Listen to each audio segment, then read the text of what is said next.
off our finals day here for MSC and send it over to our casters, Daisu and Leo.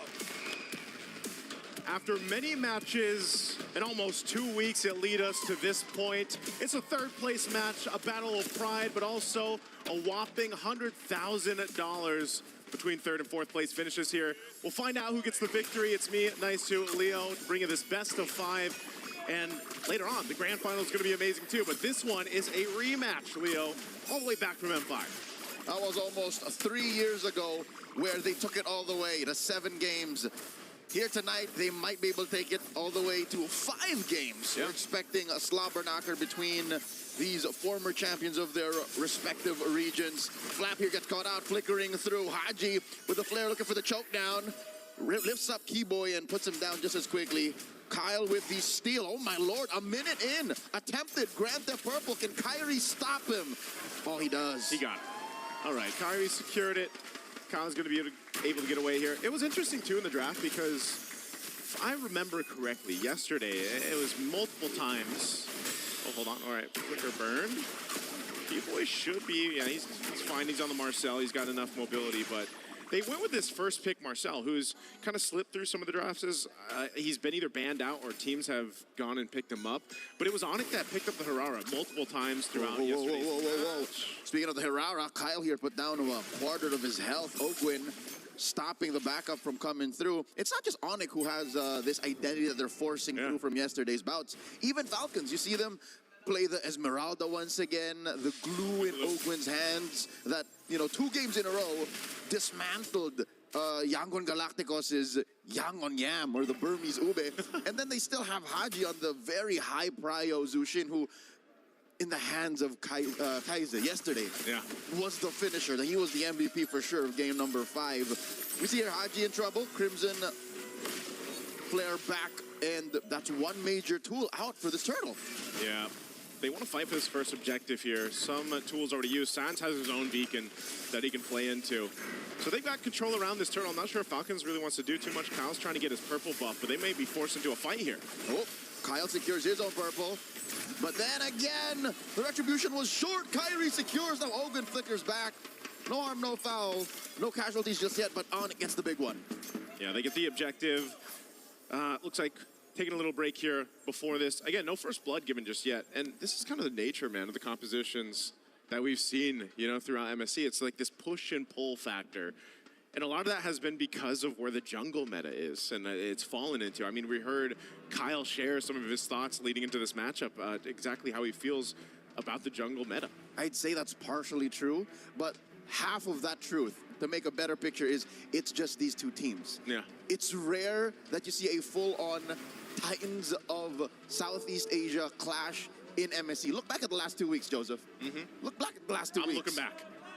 You see Yangon Galacticos with their own little flavor. Team Spirit. With their own. With the, the Dragon Davai play style. And then you have the likes of Vamos and Pro who are just oh so aggressive.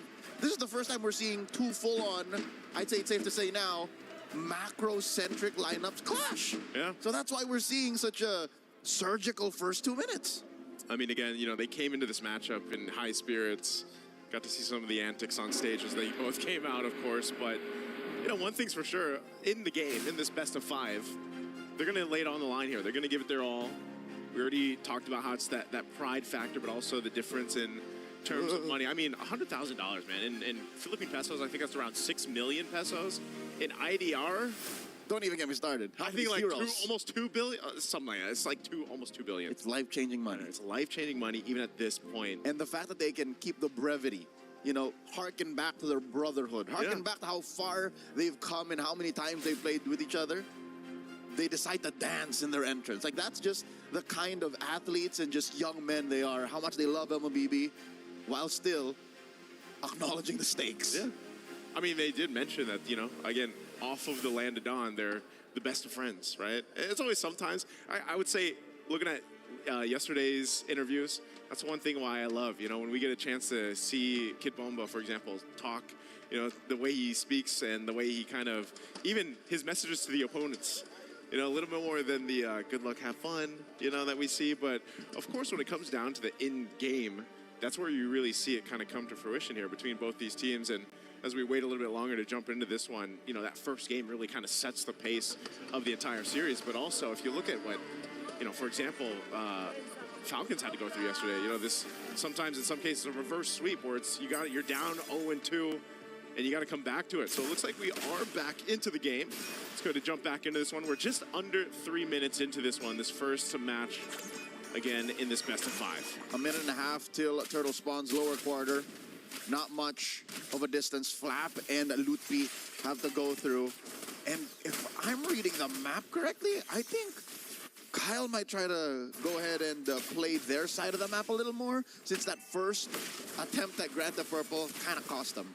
Yeah, it didn't happen, right? But I feel like, too, when you just have the Harara, you're kind of allowed to do that. You just got so many ways to move across the map and kind of avoid things, you know? It's like you're kind of self-reliant in yourself, although the most successful Harara gameplays that we've seen is because of your team being able to support that, right? So there's this kind of case where Harley probably does that. Oh, wow, okay, he's burning the flicker. So he's got that, but Harley essentially does the same thing. You know, you're pretty self-sufficient to be able to move around the map. You don't have to rely too much on your team until, you know, obviously you get to that mid or late game. Yep, they have their stats skewed to one side slightly more on a spectrum of junglers between mobility and, you know, single-handed burst damage.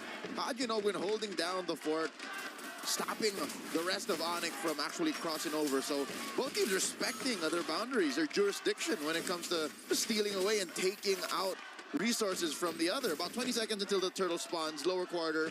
This is as safe as it gets. Again, not more than a 500 gold swing either way. Yeah, Leo, this is about as safe as it gets. It's like you're playing, there's your side of the map, here's the line. We're drawing it, we're gonna stay on this side, you guys stay on that side. I mean, imagine, you know, 4.5 minutes in, no kills, no first bloods.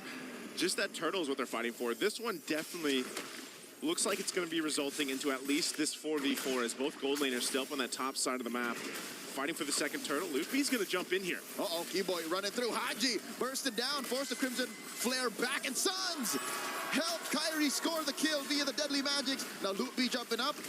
Ogwin finds them out. In comes Kelra. Warning shots. Finds another kill on Ogwin after a golden hour. Revitalize, making sure that the rest of ONIC are topped up, and in comes Lutfi. Finding a couple more. Down goes Kyle, down goes Flap, and that's all she wrote. Unless Marco wants more flying clouds. In come Haji.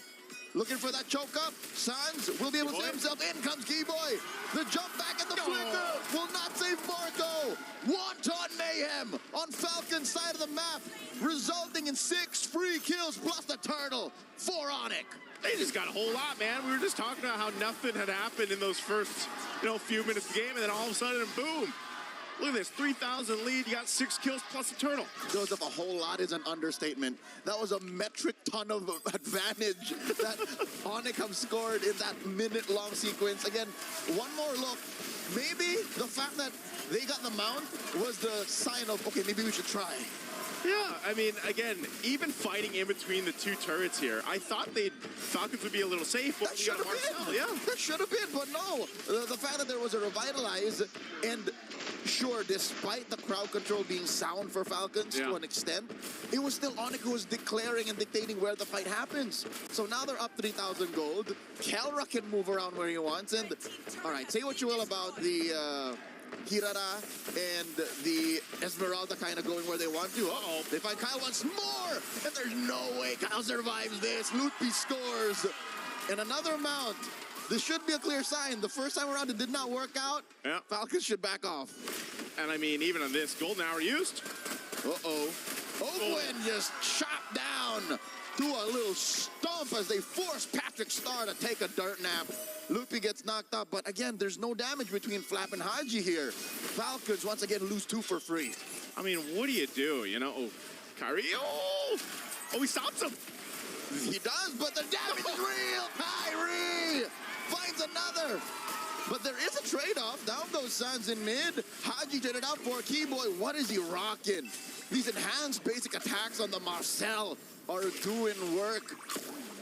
What is going on here for Falcons? I feel like across the map, it feels like ONIC is everywhere. And then at this point, that's what they can do, man. Just continue to build this lead of 5,000 up ahead. The next turtle, last one, is coming up here. But look at this, Kyle. No breathing room. That's it. We've seen Kirara survive a Deadly Magics through a sequence of spell vamps and iframes, but not like that. Not in a moment of, I don't know, savage vulnerability, because that's what it feels like, Joseph. About 2 to 3 minutes worth of that gung-ho intent that they had against Yangon Galacticos last night. This feels like ONIC time, like in game one. I mean, For sure. You know, this is going to be the next turtle that they get 3 for 3 there. You saw the difference for gold in the gold lane, man. 2,000, I think it was, for Kelra.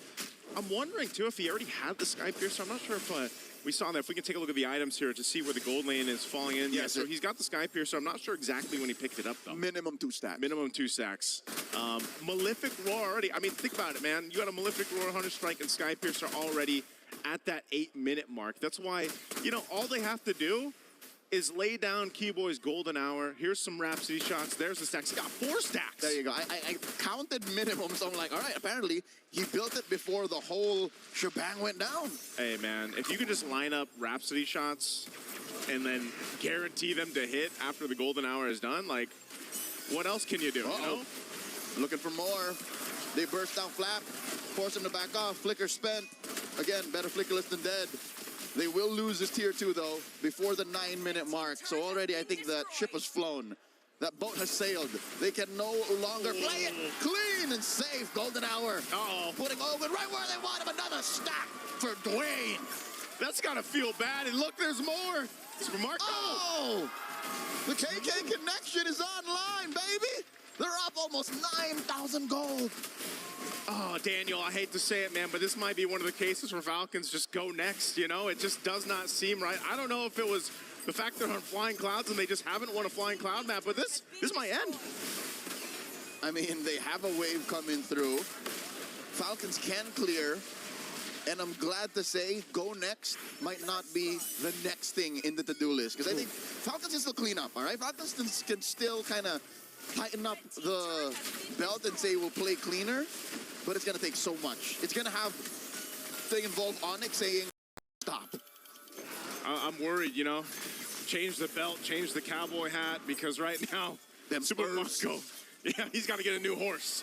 You know, because right now he just showed up to this rodeo without one, and that's unfortunate. He's 0-3. He's so far behind Kelra. And so what do? You know, this Lord is just going to easily go over to ONIC. They ballooned up the lead to 10,000 plus up to this point. They already took out the top base turret. Oh, look at this. The damage.